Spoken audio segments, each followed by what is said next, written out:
Well, good evening. Welcome to Frederick Meeting House. It's great to have you here, and welcome to our Moving Mountains speaker series. I'm Mike Richard, Director of Special Projects. This is the 5th year that we've been doing this series, and if you're new, every month we invite local professionals to share their successes and their challenges in a wide range of topics.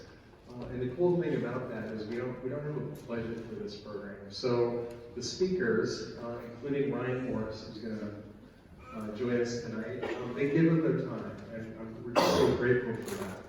Well, about a year ago, a colleague of mine, Julie Gaber, sent me an email. She said, "Mike, you got to get this guy, Ryan Morse, in your Moving Mountains program." And I know Julie, she's a professional speaker, just a great person. And everything I've heard about Ryan Morse is just amazing. He does so much for the community. He owns Crucible Performance. He's a fitness trainer and a strength coach, but he's more than that. He helps people, as many of you know, reach their goals, reach new heights in all areas of their life, and that's really the crux of what we do through this program. He's an amazing young man, an amazing professional. I see he's here with his wife Stephanie, and she's here tonight, and their daughter Aria. So thanks for joining us as well. So let's give Ryan Morse a warm Moving Mountains welcome.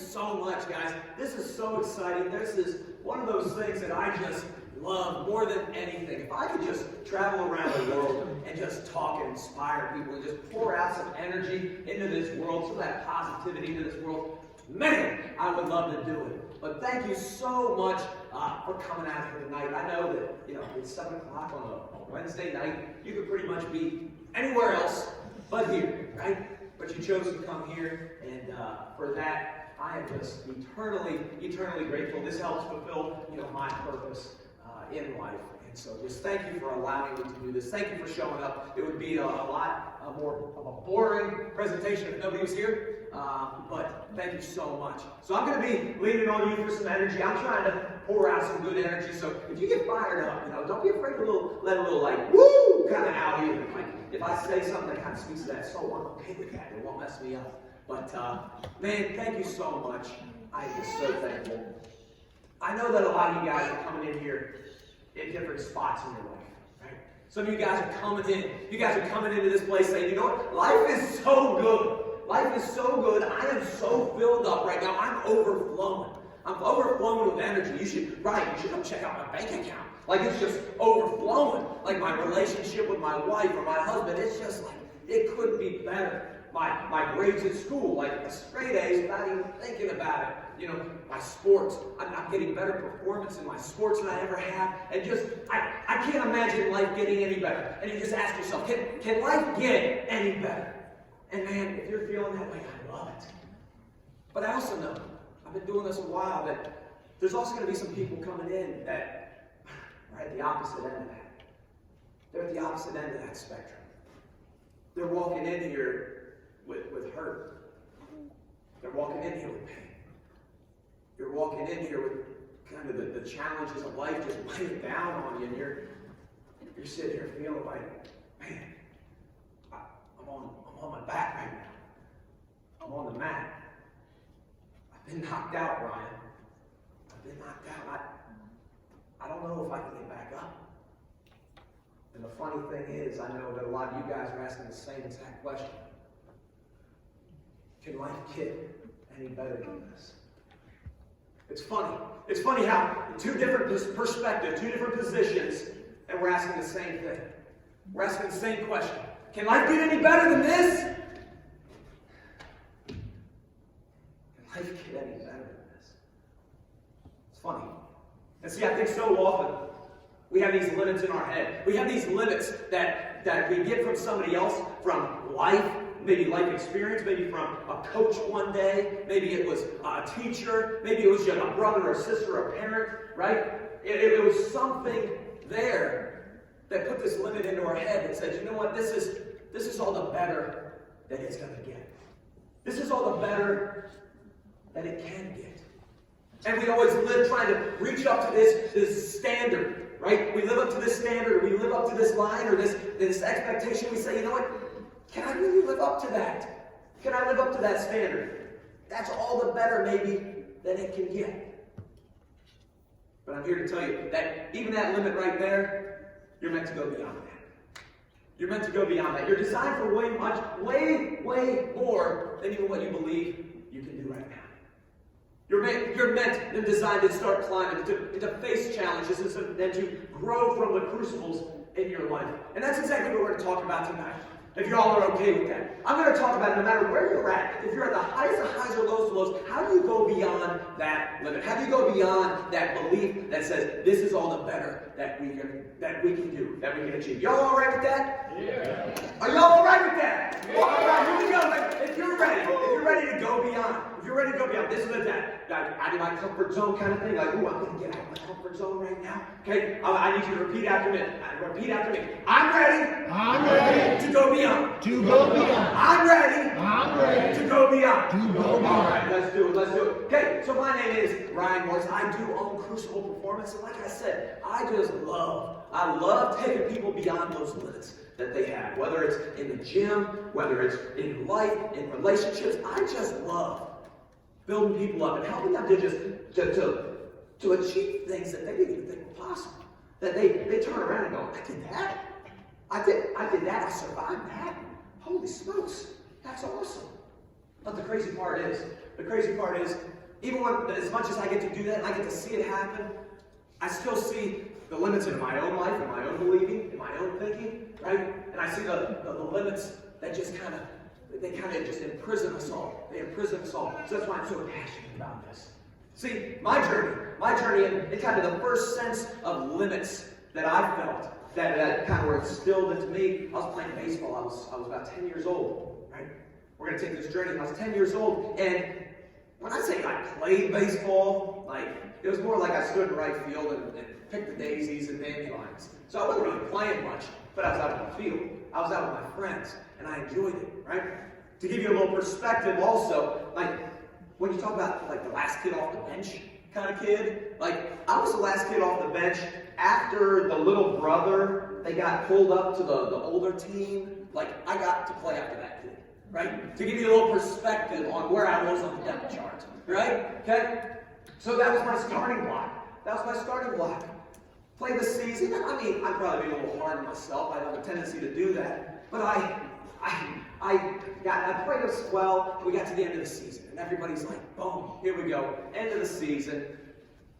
We have our trophy ceremonies. We're out at a pavilion, and we're feeling good. Everybody gets a trophy, and I'm like, oh, this is kind of fun. I'm about 11 years old, 10, 11 years old. And then all of a sudden, like, these other kids start going up, and I'm like, well, wait, that kid's on that team, that kid's on that team. Like, what are they going up there doing? And they brought out like this big trophy. I'm like, woo, what's that? Like, I want one of those. Like, I got this thing out that day. Like, that looks cool. But then even cooler thing, right? They started handing out these jerseys. I'm like, well, that's kind of cool. I like a jersey. But then they turned them around. And they have their names on the back of the jersey. And I was like, oh, I want that. That's what I want, right? Anybody ever have that moment where you look and you're like, ooh, I gotta have that. I want that. And I did. I was like, something's different. I want that. I wonder how I'd get that.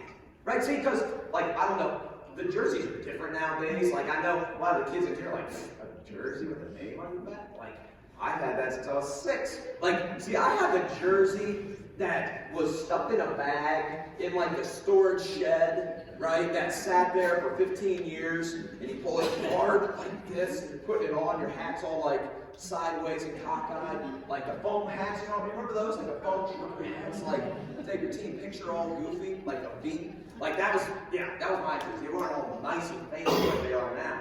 So I looked at that and I'm like, man, I want a jersey with my name on the back. That's cool. That's like, my guy was Cal Ripken Jr., right? He had his name. I want that. So I remember going up to the coach and saying, hey coach, like, I want one of those. How do I get me one of those? Right? And he kind of looked at me like, again, running through his head like this last kid off the bench, like playing dandelions, like, okay? Well, and he was trying to get polite. It was kind of like, well, that's for the best players. And I just kind of looked at him like, so, like, I still want one. Well, they throw harder than you do. You know, they're bigger than you are. They run faster. You know, they're just like, you know, that's for the really good players in the league. And I remember standing there kind of looking at him like, so? Like, it just kind of get a loss for words. Like, I don't know what to say to that. So I remember walking back, and I remember talking to my dad at this time. And I remember talking to him and saying, like, isn't a coach supposed to, like, tell me that I can do this? Like, not tell me, like, why don't you go play a different sport? Why don't you go do something different, too small, right? But that was kind of, as I look back, I still battle with that same limit that he put in my head. See, I didn't have that limit before. I was happy. I was content. I was like, I was doing my thing. But here's somebody put this limit in my head that said, you're too small. You're not big enough. You don't throw hard enough. You're just not good enough. You don't live up to the standard. Right? So I had this thing going in my head like, oh, there's a line that I don't live up to. Right? I think so many of us get these same limits in our head, whether it was from a spouse, whether it was from a coach one day, whether it was from a brother or sister, something we saw on TV. We have this limit that we all of a sudden have that we feel like we have to live up to, but we can never exceed. Like it's a top. I remember talking to my dad, and he's back there. I remember sitting there saying, Dad, what do I do? Like, I want this jersey. Like, it's really cool. And I remember, I'll never forget. He said, Ryan, let me tell you something. Let me teach you something right now. He said, life is the decisions you make. Life is the decisions you make. See, in this moment, you've got two choices. You can react or you can respond. You can react. You can get all upset. You can get mad. Man, that coach doesn't know anything. It's his fault. Or you can respond. Because every dream, every goal that you have has a price tag and a process. It's got a price tag and a process. We know the process. We can make you a better athlete. We can make you a better ball player. But there's demands for that. There's a price tag that you have to pay. Maybe it's financial. Maybe it's time. Maybe you don't get to go do something that you feel like doing. Life's going to be the decisions that you make. No matter if it's wanting to play baseball, whether it's how you do in school, you're just going to have a whole bunch of little decisions that you're going to have to make. And you got to make sure that they all line up in that direction you want to go. And I remember sitting back and said, well, that makes sense. Seems pretty simple. But sometimes the simple stuff like that's the best stuff. And I made that decision. I said, you know what? I'm going to go get that thing. I'm going to go get that jersey. I'm going to go make this thing happen. And so for the next year, all I did, I consumed baseball. He was like, Dad, can I throw? Dad, how do I run better? Dad, how can I field? We had a wooden fence and I had a tennis ball, and I put holes into that thing, so I was just throwing a ball against it, not really knowing what I was doing, but I was trying. I was giving everything I had. Right? I was relentless in my pursuit of, I want that thing. I want that goal. I want that jersey. Like, that would be so cool. Right? Oh, birthday party. I'm sorry, I can't go because I got this dream. Right? Price tag. I gave up going to a party so I could go work. Man, I gotta get a little extra work in after my homework. Price tag. I'd much rather chill and hang out and watch play. Guys, we had Super Nintendo at the time. You all don't even know what that is, right? Super Nintendo. No Xbox, online, Wi-Fi, none of that. Nope. I had Sonic the Hedgehog, right? Okay? I'd much rather do that. Nope. Go outside, get my booty working. There's a price tag. For whatever goal, whatever dream you have, there's a process and a price tag. Generally, the process is pretty easy. The price tag, that's the hard part. Because so often we get distracted. The biggest, hardest words, then things that throw us off. I feel, or I don't feel. Maybe your goal, maybe your dream requires you to get up a little earlier. I don't feel like it. This bed is nice and warm. Snuggle up. right? Every morning, I'd much rather stay in bed next to my wife, but I don't, because I know there's a price tag for what I'm trying to do right now. If we allow our emotions to get in the way, a lot of times we make some pretty dumb decisions. I think we all look back and say, man, my emotions have been a pretty terrible decision maker. If we all can sit back and say, yeah, you're right. Let's think about it. So I remember sitting there saying, I'm going to work. So what did I do? I went out and worked. I worked. And guess what? Next season came around, and I'm ready. It's like, here we go, baby. I'm going to be the best ball player out here. I'm going to hit. I'm going to throw. I'm going to do my thing. And the season comes around, all-star tryouts come. It's like, here we go. This is my shot. Boom! Here we go. Long story short, I ended up making the team. And it's like, I did it. I got the jersey. I made a diving play. I'll never forget it. I was playing second base. I made a diving play. It's like, I told you so. That limit, forget that thing. I'm out. Get out of here with that limit. I'm meant for more than that. But after 12 years, I hear you back there. That's my daughter. Thank you. I appreciate that. She's clapping for me. She's excited too. Right? 12 years old, you go up to the 13-year-old field. You go from the little big field to the big field. And what did I hear? You got this, man. Coach said, that's where the real ball players play. Right? You're not big enough. You're not fast enough. You don't throw hard enough. That same limit came up. That same limit. I bet we're battling a lot of the same limits that we've had since we were this big. Right? Our words matter. What goes in our head matters. And I'm sitting there like, ooh, that's my limit. So what did I do? I had a decision to make. Am I going to pay the price through the process? Heck yeah, I am. Let's go. Go out there, become a pretty good ball player. Not too bad. Sometimes I'm going backwards, I'm flying. There we go. Life is decisions you make. Appreciate you. Looking out. Right? I had to go. I had to keep working. I had to keep working to get going to where I wanted to go. Make the team. Awesome. Going well. What's the next step? High school ball. Right. That's where the real ball players play. I wouldn't even try it out. It's too political. See, my son, he didn't make the team. You're not big enough. You're not fast enough. You're not strong enough. That same limit kept popping up. Well, long story short, I ended up making the team. My freshman, sophomore year, and I play every inning of every game. And I'm like, dang, I got this thing figured out. Right? In high school, we know it all. Right? We got this thing figured out. 9th grade, 10th grade year, I got this thing figured out. Right? Junior year comes. I'm like, yeah, varsity baseball. What I hear, you already know. Right?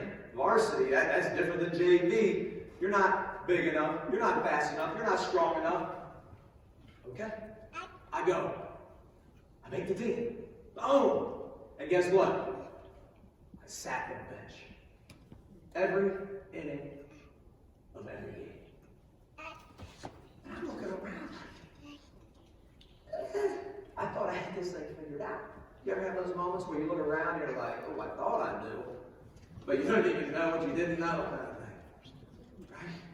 And I'm looking at these guys play, and I'm like, maybe these guys are right. You start doubting yourself, right? You start thinking, maybe these people are right. I'm not big enough. I'm not fast enough. I'm not strong enough. But I had a revelation, whatever you want to call it. I remember again talking to Dad. And I had that same thing. Life is decisions you make. I had a decision to make. I was going to blame the coach. Blame the other players, blame the politics, blame my size, blame whatever it was. I could have blamed all that, but I don't have any control of all that. So I could blame that, or I could take ownership of it and say, you know what? I'm going to get better. I'm going to do whatever I can to get better. I'm going to work relentlessly for my opportunity. I'm going to wait for my opportunity. There's going to come an opportunity, and I need to be ready. So I'm going to work relentlessly, day in, day out. So that way when I get my opportunity, it's like, dang, why wasn't he playing the whole time? Y'all cray. Right?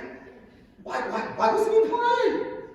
So I kept working behind the scenes. And then the other thing I thought, and I realized, I said, you know what? It's not just about me. How can I make an impact on this team without ever being on the field? What can I do? I was waiting for my opportunity. And while I was waiting for my opportunity, I looked to serve everybody else. I said, you know what? I'm going to make my impact by making you better. I'm going to make my impact by making you better. How do I do that? You need somebody to hit your ground balls? I got you. You need fly balls? I got you. You need somebody to catch your pen? I got you. And I just served relentlessly. And it was a great lesson in humility and being able to serve somebody else. That it's not just about me, it's about the team. But then the second lesson was that always be ready for your opportunity. One day, we're going to play Liberty High School. Liberty High School, and our aces out there, and I'm getting towards the end of the season. We got like 3 games left in the season. I haven't seen the field. I haven't seen the field yet. Number 1 goes out there. Here we go. Number 1, he's going to go out there. And he just starts getting ripped. He starts getting ripped. Boom. Explosion. Oh, he can't throw a pitch without it getting ripped. Right? They take him out in the first inning. Second pitcher comes in. Same thing. Oh, he's getting absolutely crushed. And I'm just like, dang, these guys are getting ripped today. These guys are getting ripped. And then I heard that sweet sound. Ryan, get ready. Oh, this is my spot. I've been waiting for this. My legs started like, oh, here we go. Like you start getting that like butterfly thing. Like, oh, this is that time. That time. But you don't know when that opportunity is coming. But I was ready. You don't know when that opportunity is coming, so I was ready. And I'm just sitting there, I'm warming up. Explosions are going off still. I'm like, oh boy, these guys came to play today. And how would I walk? Ryan, you're in. Oh, that's when you get that like game face, like Rocky, like, ooh, you know, you get that game face. And I remember walking out on that mound. Coach handed me the ball, said, get us out of this. Bases loaded, 1 out. Right? Not the ideal position you want to come in for your like debut, right? Like, here's my opportunity, and it's a bases loaded, like they're ripping the ball, right? Pop out of the inning. I was ready. I was ready for my opportunity, and I seized it. And I think that's what so many of us end up missing, right? I think so many end up missing this thing. When we don't get the opportunity in the way that we want it to come, we give up. We say, I want my opportunity to come this way. I hope it shows itself in this way. And when it doesn't, I miss it. See, I got my eyes so fixed on just this one opportunity that I miss the 10, 20, 30 that go walking by in a different way. But I was ready. I said, I don't care what the opportunity looks like. You just give me a chance. Give me a chance. Give me the opportunity. I'm ready. I was in my coaching stance. I'm like, let's go. Right? 1 pitch, 2 pitch, 2 pop outs, out of the inning. Funny part is, we end up winning that game. We come back. I end up scoring the winning run. We end up winning the game. It's like, come back. And I'm like, yeah, this is great. And I remember putting up my shoes. I was untying my cleats. I was packing up. And then the Frederick news post comes over. Right? Hey, Brian, we want to talk. And I'm like, to me? I sit the bench. Right? I'm a bench guy. And I remember him talking to me. And I found the article. I didn't know it was still out there. It's kind of cool. Kind of cool. But I found the article online. And these are a couple of things that I thought was so awesome as I was writing this. I wrote the presentation out and I went back and looked at that. I was like, I wonder if that's out there. Look at what I said. I've just been waiting for my chance. I've been waiting for my chance. Give me that chance. How many of us are out here just waiting for a chance? Waiting for that opportunity to shine. Waiting for that opportunity to show people, maybe your boss, maybe your spouse, maybe your kids, like, this is what I got on the inside. My coach came up. We've been searching for pitching, and Ryan's been one of those guys who hasn't seen a lot of innings. And it 0 innings. But he got a what? An opportunity. He got an opportunity there today and came in and threw strikes. He did a fantastic job.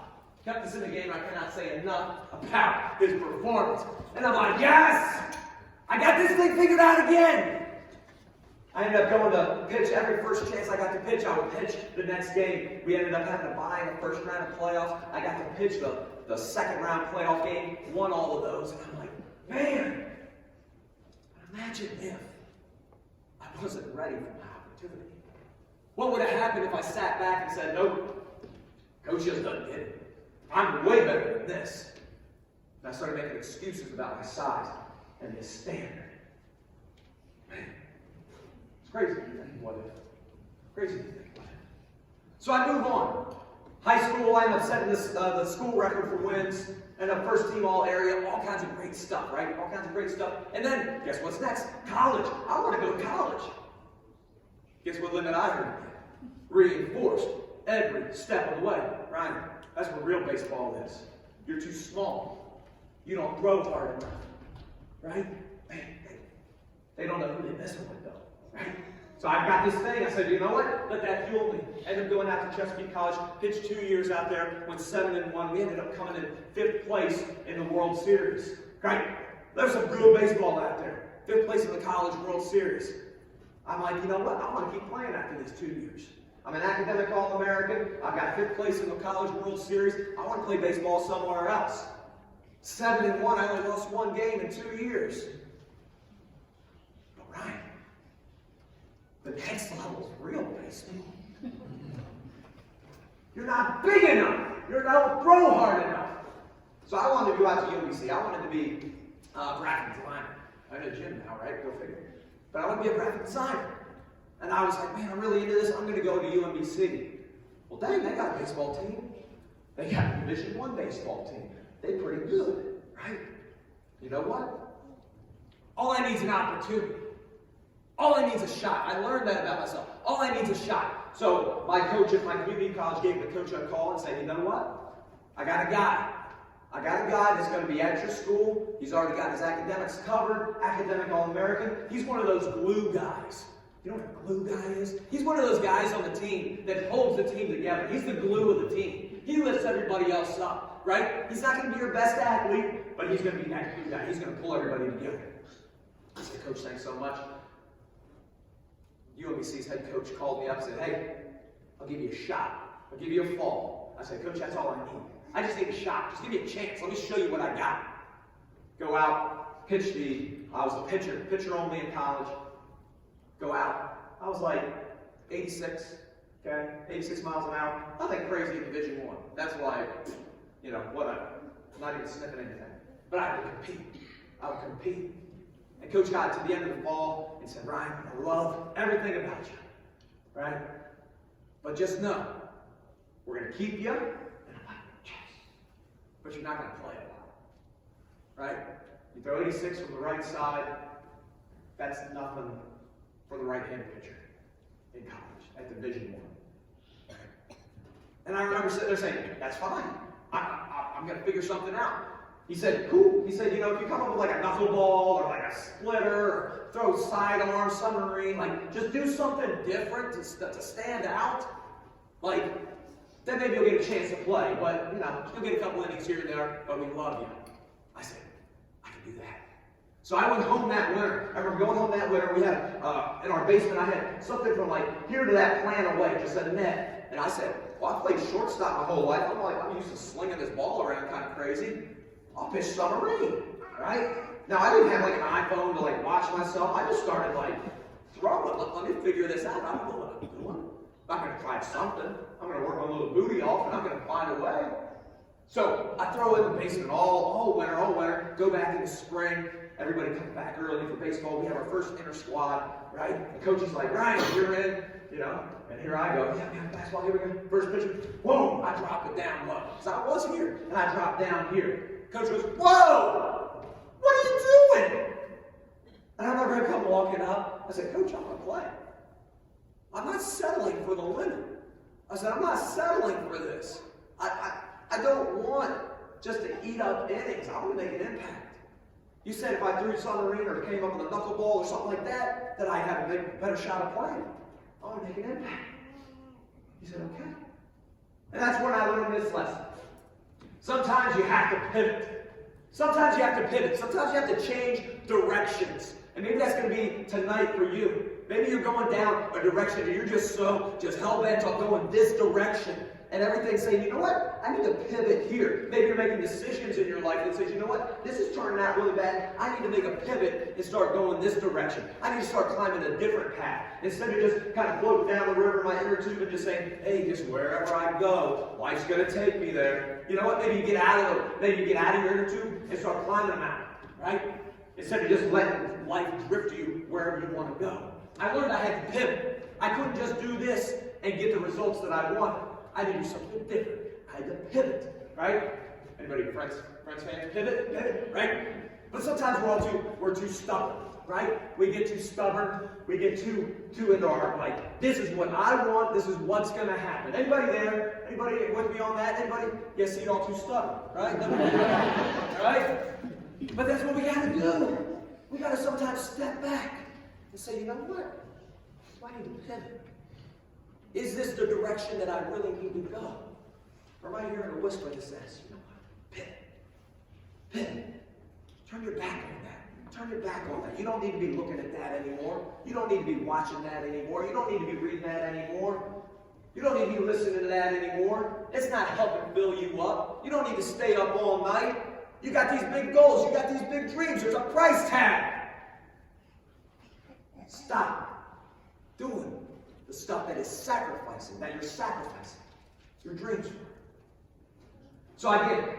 Here we go. Flashback to high school year. I'm sitting the bench again. I'm sitting the bench. I redshirted my first year. I talked to coach and said, let me spend a year figuring this out. I have no idea what I'm doing, but I want to figure it out. I want to be in impact. Instead of just eating up innings, give me a year to figure that out. So you can redshirt a year. It doesn't go against your year of eligibility. So I said, coach, let me do this. But I also had this thing on the inside that said, you know what? I want to make an impact. I want to make an impact. So how can I make an impact once again? I'm not going to see a single inning on the field. But how can I make an impact? Right? So I spent, just like my junior year, day after day. Hey, you need somebody to throw to, you need somebody to hit, you need somebody to throw, catch, whatever it is. I'm your man. And I spent hours out there with other guys. What do I do? What can I do to serve you? We ended up having a miserable season. True story, we had a miserable season. But we got to the end of the year, and we had a awards banquet, right? And everybody's getting an MVP. MVP, this year the offensive player of the year. You're the pitcher of the year. You're all these things, right? And I remember just sitting there like, yeah, he's good too. Like, yeah, good job, way to go, right? And then coach steps back and says, I got one more award. I got one more award, and this award was voted on by the team, by the peers, by your peers. And I remember voting for this, but like I didn't really think much of it. And this was the most valuable teammate award. Not the most valuable player, the most valuable teammate. And he said this award means a lot because it means that you're a servant leader, that you place others before yourself, that this was the go-to guy on the team that everybody else could depend on, that everybody else needed for us to get where we wanted to go. I'm excited to say that Ryan Morse, you're the recipient of this year's Most Valuable Teammate Award. And I'm sitting there like, what? I never even saw the field. I loved it. It was awesome. But I was like, that was kind of like one of those aha moments. You don't have to be on the field to make an impact. You might feel like, I need to be in this kind of job. See, this is my limit. This is where I am. I need to be up here to make an impact. I need to be there to make an impact. But guess what? I can't ever get there because, well, I don't have that kind of education. Well, I don't. Do you know who my parents are? I can't do that. Oh, man, the kind of upbringing I had. Oh, my financial status. Oh, my addictions. Oh, I went to jail, Ryan, don't you know? I can't do that. I'm here to tell you, yes, you can. You can make an impact from exactly where you're at. Wherever you're at is the perfect place to begin making an impact. And that's what I learned. And I ended up, it was pretty awesome, I ended up getting to win that award all 3 years that I was at UMBC. Because I decided I want to be that servant leader. I want to be that servant leader. So fast forward to my senior year, and I got the opportunity, an amazing opportunity to stand on the mound at the University of Miami when they were the number 14 in the nation. Right? Number 14. They're pretty good. And I remember getting a walk out there. My dad said, you know what, Ryan, take a moment to take it in. Soak it in, take it in. And I remember standing on the mound, dusting the plate off, or the rubber off. And they said, now pitching for the Retrievers, number 24, Ryan Morse. And I remember looking over at the dugout, Hurricanes, they had bright orange jerseys, said Canes across it. And I'm like, man, some of these guys are going to be drafted. And actually, I just looked at their roster, and they've got a number of guys that are still playing in the major leagues to this day on that team. And I was like, man, this is pretty cool. And then I remember thinking, what if? What if I would have listened to that coach when I was 10 years old, who put that limit on me?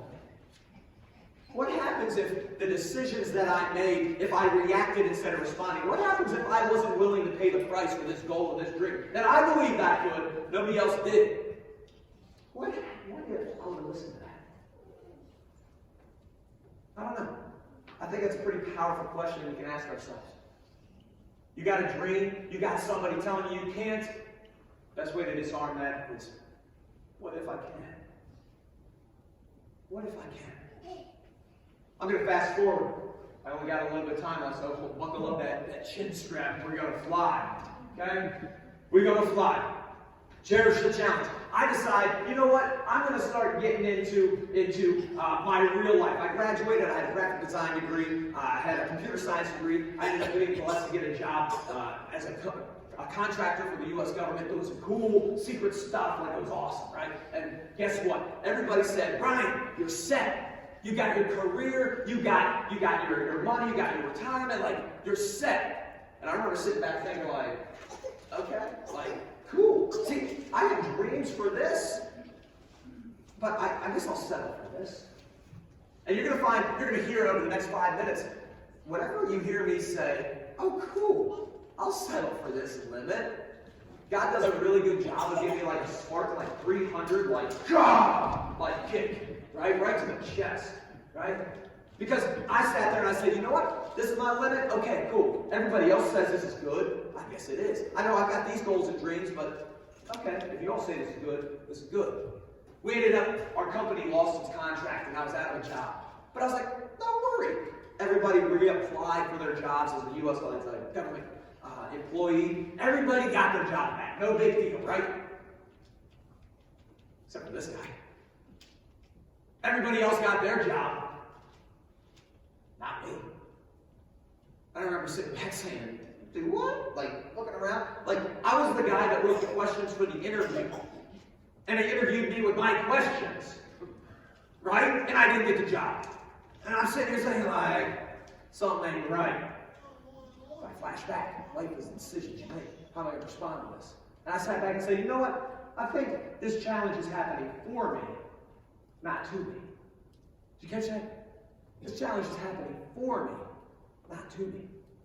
Right? So I started saying, you know what am I going to do? What am I going to do with my life? You know what? I'm going to get a trainer. I played baseball. I'm in fitness. Like, I like changing lives. Let's do this. Guess what limits I heard? Brian, you got a computer science degree. You got a bachelor degree in arts, and you want to do fitness? Let's go! So I started learning, consuming, and reading all the resources are out there. I started reading. I got a job in a big old gym, and I was like, this is great. But I had no clients. I had no clients. And I'm scratching my head, and I had no clients for like 3 months. And I'm like, I can do this, right? Maybe I'm not meant for this. Maybe this is where I have to pivot again, right? But I remember sitting down, and I learned from some mentors, and guess what? Over that next year, I went from 0 clients to being the #1 revenue-generating trainer at that gym in a year. Awesome, right? I was feeling good. And then I started getting comfortable. We know what happens. Started getting comfortable. But about that time, a buddy of mine said, hey, you want to start a gym? I'm starting a gym. Do you want to help? I said, yeah, I do. Because guess what? I've been thinking about starting a gym myself, and this sounds like a lot of fun. I'd love to help. Right? It's a little bit easier if I do it with you, a little less risk, right? I began settling for a living. I was being called for this, but I started settling for this. Went on for 13 months, started his gym, helped him grow his gym. We went from 1,500 square feet, we were expanding into 5,600 square feet. I'm painting walls, we're getting like crazy in there, and I get a phone call. Right? I get a phone call. Normally I trained at my big box gym from about 5 a.m. till 1 in the afternoon, and then I trained at the other gym from about 3 till 8. So I was having a grind, but I was loving it. And I got a phone call that said, hey Ryan, from the big box gym, why don't you come on in early? I'd love to talk to you for a second. I said, let's go. So I go in, and we go, hey, what's happening, baby? You feeling good? Yeah. I just want to let you know, you have 24 hours to decide if you're going to be with us or if you're going to be with them. And oh, by the way, if you go with them, you're going to have lawsuits coming behind it. Right? I say, what? What do you mean? I said, you guys said that I could go do this. I asked permission. We don't remember that. Cool. This is either happening to me or it's happening for me. I said, you know what? This is happening for me. So I started saying, you know what? I'm going to do this thing. I settled for the limit. I took the easy way out. I was wanting to create my own gym, but I took the easy way out to help my buddy.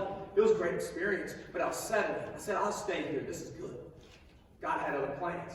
And sometimes, you tell him your plans and he just kind of chuckles and laughs, right? So he kicked me out, right?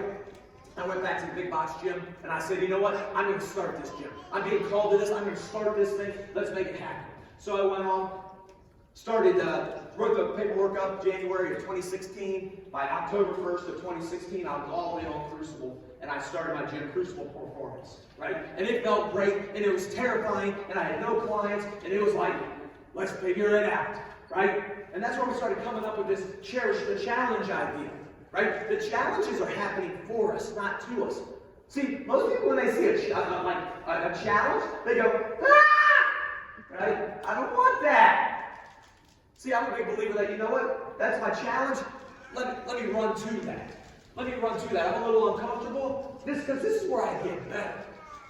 I don't get comfortable in my inner tube just chilling over here. No, I got to get in that fire. I got to get in that crucible. That's where I get refined. That's how I go to that next level. I get refined, I go to that next level. So we started a business, and we started getting clients, and over from 2016 to 2017, in our first year, we went from 0 clients to being Frederick Newspost's best of the best in 1 year. And I was like, yeah, we did it! Can life get any better? Maybe this is it. This is good.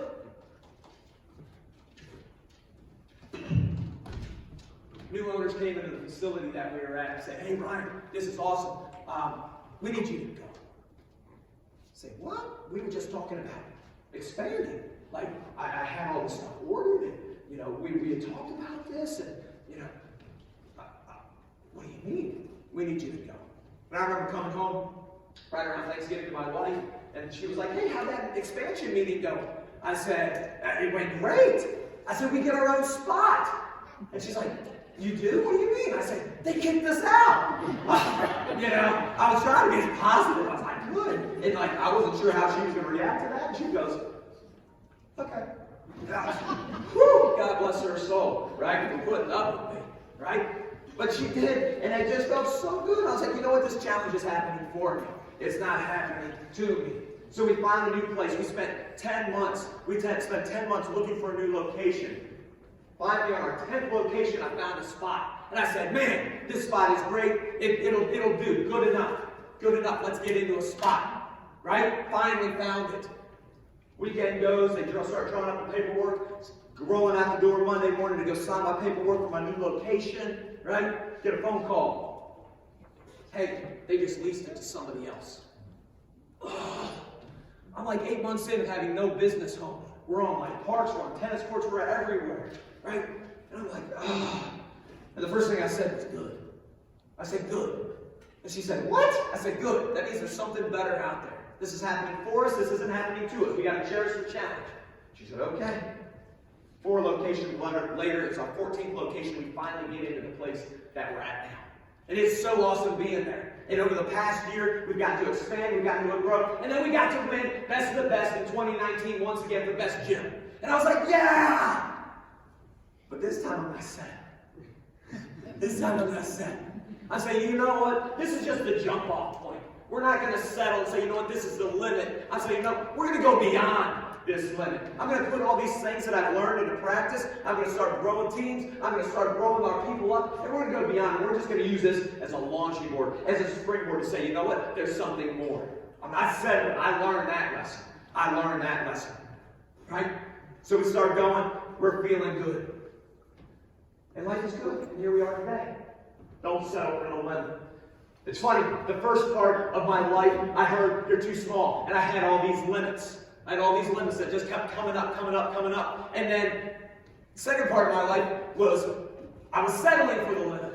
I kept settling for the limit. And every time I settled for that limit, I got pushed, I got kicked, and it doesn't feel good. So if you're in one of those spots where you're getting kicked right now, it's happening for you. Not you. If you're in one of those spots where life is just like overflowing, don't settle. Don't settle. Right? I'm going to tell you a quick story. Little perspective piece here. This is us so often, right? This is us in life. We're going, and then all of a sudden we go, boom! Stopped. There's a wall. But I want to change the perspective on that. We sit there and say, that's my limit, Ryan. I can't go any further. I can't go any further. There's a wall. I can't get over this. And I'm here to say, you know what? Yes, you can. Because if you pull back, it's actually just the front edge of the next step. It's the front edge of your next step. And if you keep pulling back, it just keeps going higher. See, you have to be refined. You've got to get better. You've got to make it through the filter of every level. Every step, every level is a new goal, a new dream, and it has certain demands. And if you want to get to that next level, you've got to do the process, you got to pay the price. And you got to get through that filter. And I don't mean like for like Instagram filter, like, ooh, hashtag best life, right? None of that stuff, right? None of them IG filters, right? No, like the filter, like you've got to be refined, you've got to work your little booty off to be able to get there. You might have to get up early, you might have to stay up late, you might have to read more books, you might have to eat better, you might have to start exercising, you might have to start doing something out of your comfort zone to get to that next level, right? There's demands. Every new level has demands. But next time you feel yourself hitting one of those walls, realize that's just the front edge of the next step. That's the next step saying, you ready? Come on up. We're ready for you. I was blessed enough this past weekend, 2 weekends ago, I was at Coronado, California, and I met a guy named Damon West. Look this guy up. Damon West, write that name down. Incredible story. And I messaged him earlier. I said, Damon, I feel called to share this real fast as I wrap up my presentation. Can I share part of your story? He said, absolutely, I'd love it. He was an All-American quarterback in college, going everywhere. Got hurt in college, got addicted to meth, got addicted to cocaine, went down the tubes, eventually started robbing people to satisfy his addiction, got sentenced to life in prison. Life in prison, right? Imagine that, life in prison in Texas. And he was getting ready to go to prison, and he was talking to one of the old timers there. He said, how do I survive this? And the guy said, there's going to be 3 things in prison, right? You're going to be in a hot pot of boiling water, Damon. You're going to be in a hot pot of boiling water, just like life. Adversity comes. It's a hot pot of boiling water. He said, you're going to have a carrot. You're going to come in there all hard, ready to go. But what happens to that carrot when it gets put in that boiling water? It softens up. He said, softens up. You come in all hard, guess what energy you're going to attract? You're going to get all the guys that are hard coming at you. He said, they're going to soften you up real fast. Don't be the carrot. He said, you get a lot of eggs in there. He said, what happens when you put an egg in the boiling water? The hard shell outside, soft inside. What happens? You get a hard-boiled egg. The inside starts hardening up. The inside starts hardening up. Can't receive love, can't give love anymore. Don't be the egg. Don't be the egg. He said, but what you got to do, you got to be the coffee bean. What happens when you put a coffee bean into hot water? It starts making coffee. And I love coffee.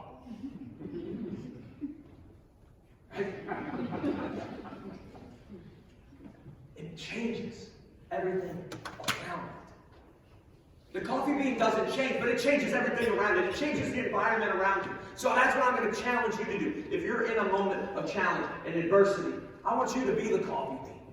Be that coffee bean and realize that all the challenges that are in your life are there to grow you. They're there to build you. We call them the crucibles of life. They're there to build you up to be that person that you're designed to be. And my prayer for you as I'm wrapping this thing up tonight is that you heard something here tonight that you sat there and said, you know what? I have this limit, but that limit isn't mine. That limit isn't mine. It doesn't exist. It's right here, and I'm going to grab onto that with both hands. I'm going to pull it down. I'm going to stomp it on the ground. I'm going to stand on top of it. And that's going to be my springboard to so many greater things. So that way, when you start seeing those limits. You start climbing those staircases. You're going to get to the end of your life. You're going to stand on top of that staircase, and you're going to be able to sit there and say, you know what, those crucibles didn't break me. But man, I am crucible built. Thank you guys for your time. I appreciate it.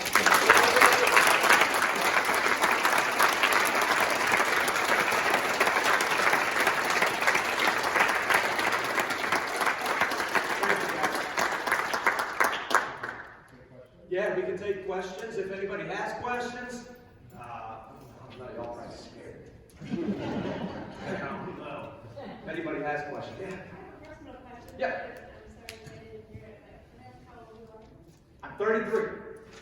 And it's funny you ask that because you want to know one of the biggest limits I have on myself is I sit here, especially before walking into this room tonight, I said, what is a 33-year-old going to tell a bunch of people about life? Hopefully I told you something. But it's one of those things. So for me, one of my limits that I always get hung up on is like, what do I have? Right? But great question. Thank you. Thank you. Any other questions? Thought you were taking photos, right? Always be ready. Another question? Yep, back there. Does your gym have a website or social media? It does. Boom. I'll pay you later. So my personal Instagram and my personal email. If you want to message me, I answer all my emails. I answer all my DMs on social media. My gym's Crucible Performance. That's our Instagram. That's our Facebook. Again, I answer all the DMs on there. We do have a website. It's all on there. I just didn't want it to be too small. We get more information out there. But yeah, thank you. What kind of coffee do you drink? What kind of I don't drink a lot of coffee. I'll have a cup of coffee in the morning. Just whatever we have, like Folgers, like nothing crazy. Big cup. Who's your biggest inspiration? You know, I've got so many inspirations, but I'm a big person of faith. Just that's how I've been raised. And 33 was a big year for me because in my faith, you know, Jesus, he came and he died on the cross at 33. And I'm sitting here thinking, like, he had a 3-year ministry, and I'm like, he changed the world in 3 years. I got to do something big, right? At 33. So I modeled my life off of that quite a bit. But my dad has been one of my biggest inspirations as well. You heard his name yet, he had a lot of those quotes up there, and been the best coach and best guide that I've had. So thank you for being here. Thank you for all that.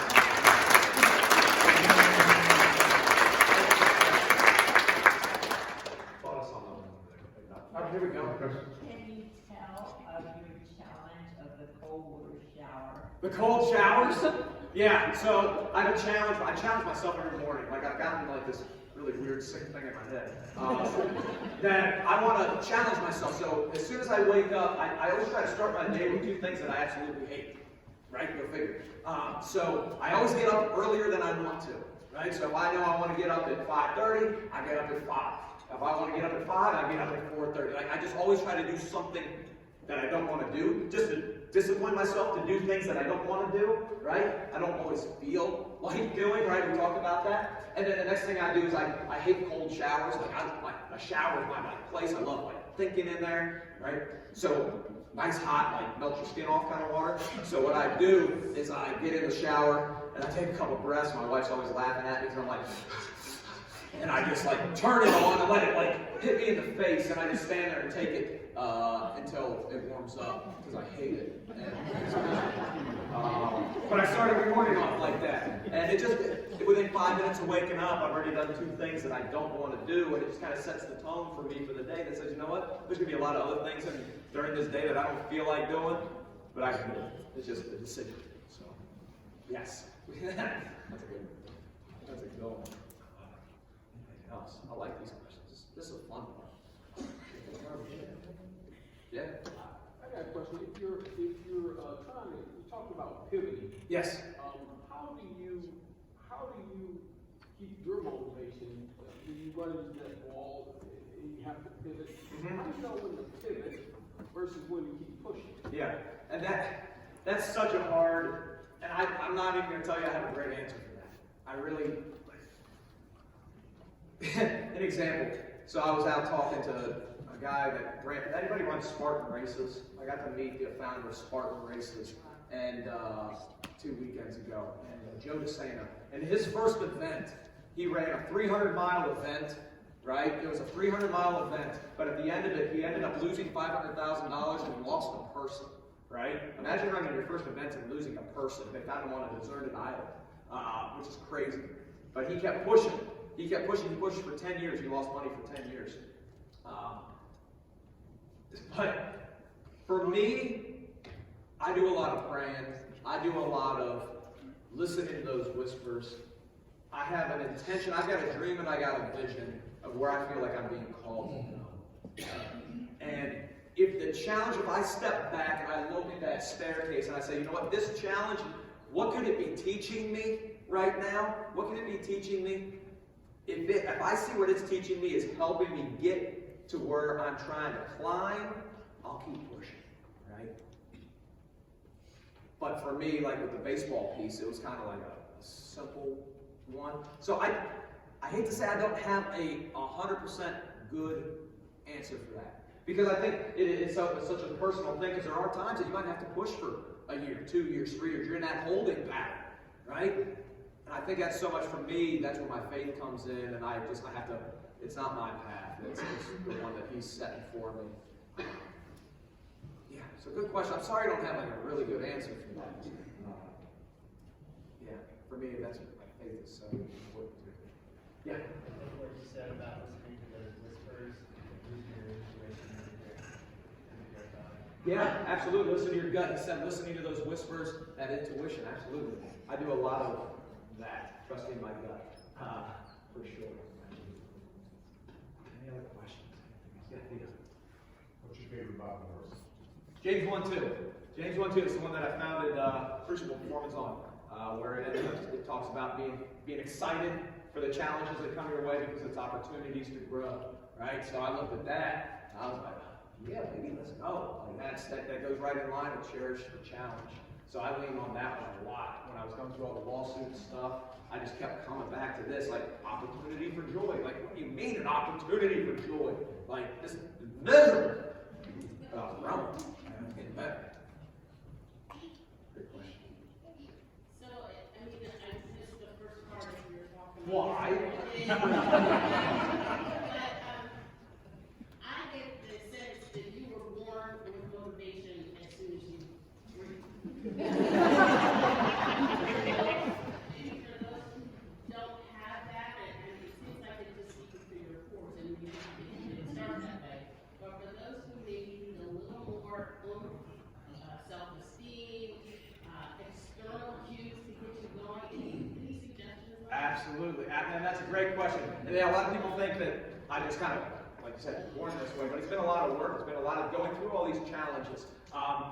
Having an end goal in sight, for one. Where are you going, right? Where are we? What mountain are we climbing, right? That's such a good one. Where do I want to go? Because if you just kind of, if I were to tell you to go dig a ditch somewhere, right, and it might be the most beautiful looking ditch, and it goes all the way this way, and it goes for miles, but I needed it to go this way. Oh, that's great. But having that destination in mind.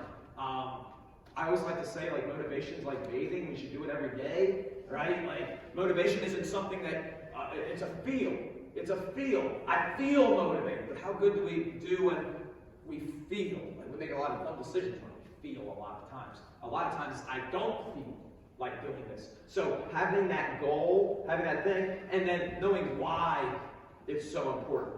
Get to that, like, emotional point of, like, why is that goal so important? Whether it's, I want to lose weight, I want to start a business, I want to throw harder, like whatever it is, knowing why it's so important to you. So when you don't feel, you step back and you say, but this is why I'm going to do it anyways, right? Because if you don't have that, it's real easy to say, this bed is really comfortable. This bed is really, I don't feel like getting up early. I don't feel like eating right. I don't feel like putting my phone down and spending time with my husband, my wife, or whatever that thing is, that goal at the end of the day. And then a couple of like quick things. They say you're the average of 5 people you surround yourself with most, right? Make sure you're hanging out with people that are building you up, right? If you're hanging out with people that are dragging you down and trying to be that energy vampire, right? Get away. Like, get around people that are going to lift you up. Get around those people that are going to make you better, right? So yeah, I would say start with that end destination, start with that goal, and then really do some good searching on why it's so important to you. Yeah, for sure. Well, you can always send me a message as well if you want to talk more. Let me know. We can dive into that more. I like that stuff. Anything else?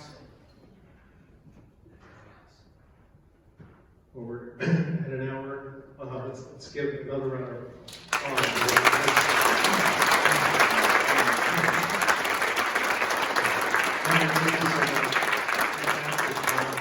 Thanks for everything you do for your gym and how you change people's lives of all ages. Just amazing talk. Great words of wisdom. So thanks so much for being here. And thanks everyone for taking your time to come out and support the series. March 18th is our next session. James Hatch is going to be here. He's a cybersecurity expert.